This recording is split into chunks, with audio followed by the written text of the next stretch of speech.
El 27 de mayo de 2026, una de las instituciones más importantes y silenciosas de las finanzas globales hizo un anuncio que pocos analistas supieron leer correctamente. Me refiero, por supuesto, a la DTCC, la entidad que liquida, y de la cual te he hablado múltiples veces, 4,74 trillones de dólares en los mercados globales, pero principalmente en los mercados americanos. Esta institución eligió una blockchain pública para tokenizar treasuries, ETFs, acciones de Russell 1000, y no eligió Ethereum, no eligió Solana, no eligió una blockchain privada. Lo que nadie te ha estado contando es que este anuncio contiene la señal exacta de cuándo XRPL va a despertar con el mercado de utilidad institucional.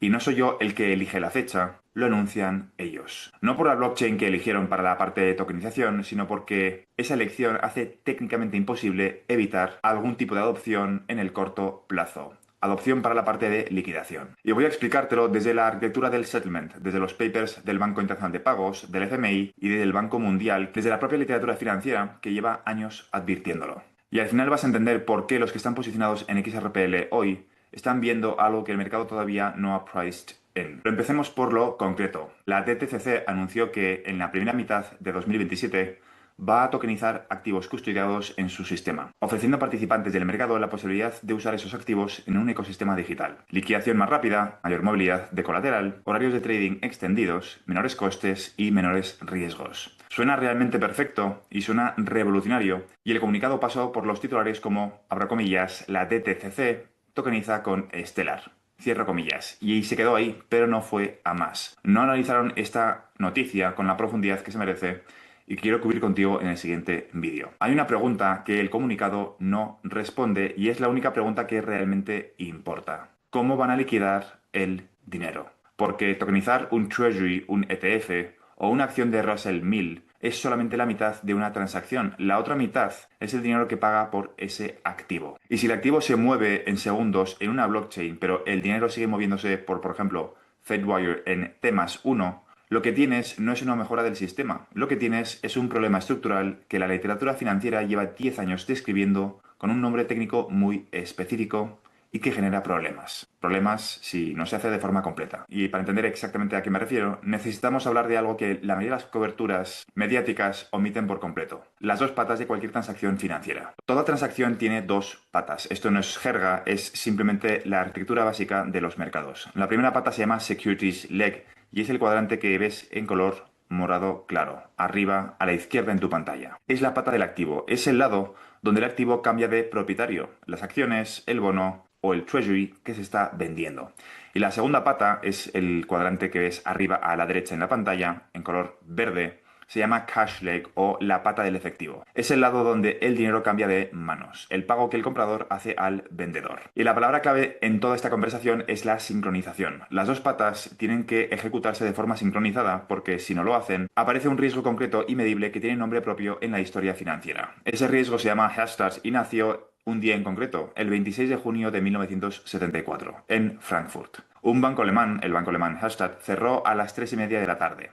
Esa mañana, varios bancos americanos le habían enviado marcos alemanes esperando recibir dólares cuando abrían los mercados de Nueva York por la tarde. Cuando Hastad cerró, los marcos ya habían sido enviados, pero los dólares nunca llegaron. Cientos de millones desaparecieron porque solo una pata de la transacción se había completado. Desde ese día, toda la infraestructura moderna de settlement, de liquidación, existe con un único objetivo: asegurar que las dos patas se completen juntas o que ninguna de las dos lo haga. Este principio se llama Delivery versus Payment, que de forma abreviada es DVP. Y cuando hablamos de FX se llama Payment versus Payments, PVP. En el caso de, por ejemplo, CLS Bank, fue creado exactamente para resolver esto en los mercados de divisas. En este mapa que estás viendo en pantalla puedes ver los dos legs claramente diferenciados. La parte de securities en morado y la parte del efectivo en verde. Y aquí es cuando la conversación se vuelve incómoda para muchos proyectos de tokenización actuales. Es decir, en el mundo tradicional, en el mundo de las finanzas tradicionales, lo que ocurre es lo que está enmarcado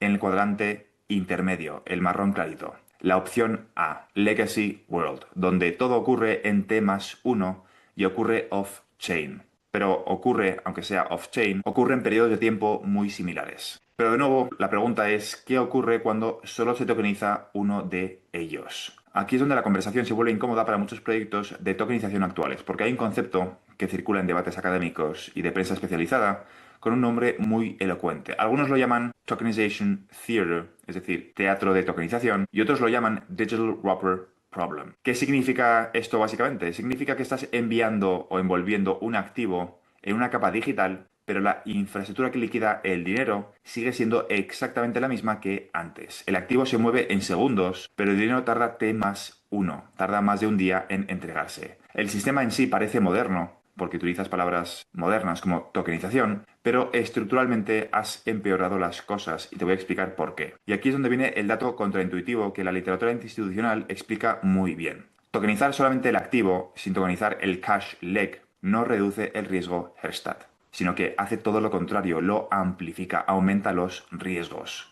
Tienes que mejorar las dos patas de forma simultánea, es decir, la caja verde y la caja morada de forma simultánea, no solamente las acciones, sino también la parte de cash leg. ¿Por qué esto es crítico? Porque en el sistema Legacy ambas patas tardaban aproximadamente lo mismo. Ambas tardan T más 1 a T más 2. La ventana de exposición era simétrica y los CCPs, los Central Counterparties, gestionan ese riesgo con márgenes y default funds calibrados en esa simetría. Cuando tokenizas solamente el activo, rompes esa simetría. El vendedor entrega su treasury tokenizado en segundos, pero no recibe los dólares hasta el día siguiente. O al revés. La ventana de exposición no desaparece, sino que se vuelve asimétrica y muchísimo más visible. Aumenta los riesgos sistémicos. Una parte está totalmente desnuda esperando a que la otra se complete. Esto no me lo invento yo, está documentado en la literatura más rigurosa de las instituciones financieras globales. Así que vamos a ver las fuentes porque entender el peso institucional de este argumento es muy importante para que podamos entender cómo de cerca o cómo de lejos está la parte de la liquidación, es decir, XRP, es decir, el comienzo del mercado de utilidad, con la tokenización de la DTCC. El BIS, el Banco Internacional de Pagos, que es básicamente el banco central de los bancos centrales,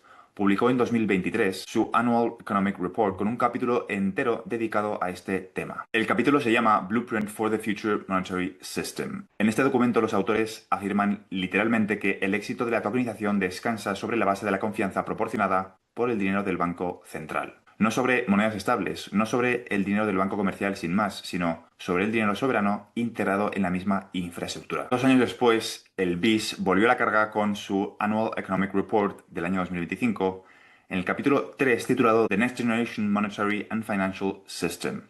Allí deja aún más claro que el Atomic Settlement, que es a lo que se refieren o el caso de uso con XRPL, la ejecución simultánea del Delivery y Payment, es lo que mitiga el riesgo principal de toda esa arquitectura, no la tokenización por sí sola. El FMI ha publicado 2 documentos críticos para entender esto. El primero es el que estás viendo en pantalla, llamado Central Bank Exploration of Tokenized Reserves. Este documento hace una distinción técnica muy importante que casi nadie cita. Distingue entre atomicidad estricta y atomicidad débil. La atomicidad estricta, dicen los autores, solo está garantizada cuando tanto los activos como los pagos se registran y liquidan en un único ledger, con un entorno de ejecución unificado. La atomicidad débil, que es la que ocurre cross-ledger, requiere intermediarios, oráculos y mecanismos de hash time locked contracts e introduce complejidad operativa, timeouts y riesgos de fallos de settlement. En abril de 2026, es decir, hace apenas unos 2 meses, el FMI publicó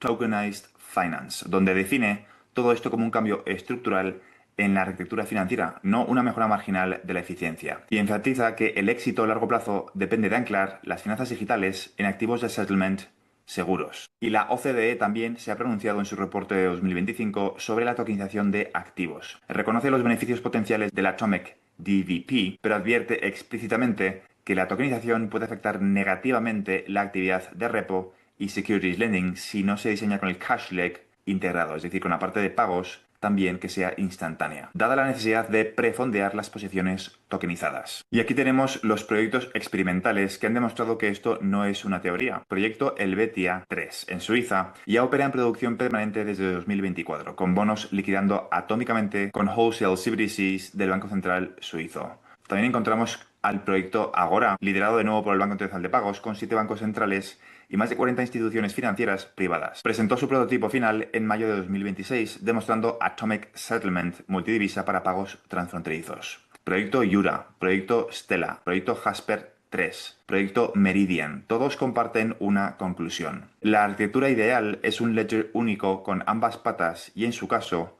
con dinero del Banco Central tokenizado. Y ahora viene la pregunta incómoda. ¿Qué pasa si nos llevamos esta arquitectura subóptima a escala? Porque la DTCC no es un proyecto piloto. Esta institución liquida, como he dicho, 4.74 trillones de dólares cada año. Si en 2027 empiezan a tokenizar Russell 1000, ETFs y Treasuries en Stellar sin un cash leg integrado, lo que están escalando es exactamente el escenario que el FMI y el BIS describen como problemático. Y la consecuencia sistémica de todo esto tiene un nombre muy concreto: crisis de liquidez intradía. Piensa en el mecanismo. Cuando tokenizas el asset leg, pero el cash leg tiene T+1, los participantes del mercado tienen que prefondear sus posiciones porque no pueden depender del netting que el sistema legacy hacía. El netting actual de la DTCC reduce las obligaciones brutas en aproximadamente un 98%.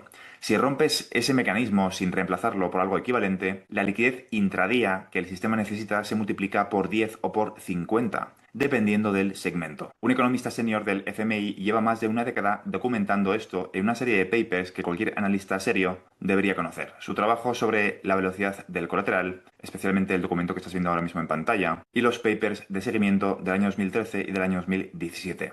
En esos documentos demuestra que el colateral en el sistema financiero global se reutiliza 2 o 3 veces antes de quedar inmovilizado. Esa reutilización es lo que lubrica el sistema financiero. Singh lo llama Financial Plumbing, o el sistema de fontanería financiera. Si la tokenización mal diseñada rompe esa fontanería sin sustituirla, lo que parece una modernización se convierte en un evento de stress liquidity. Y aquí está la parte que conecta todo lo que llevamos hablando durante muchísimo tiempo. La próxima crisis de liquidez del sistema financiero global puede no venir de un shock externo, sino que puede venir precisamente de la tokenización masiva de activos sin que el settlement se complete de forma sincronizada. La fragmentación de las dos patas, escalada a trillones de dólares de volumen diario, es la vulnerabilidad estructural que la literatura ya ha identificado. Y esto no es mi opinión, esto es la opinión de los economistas, de los asesores, de los que llevan más de una década explicando los problemas de la tokenización sin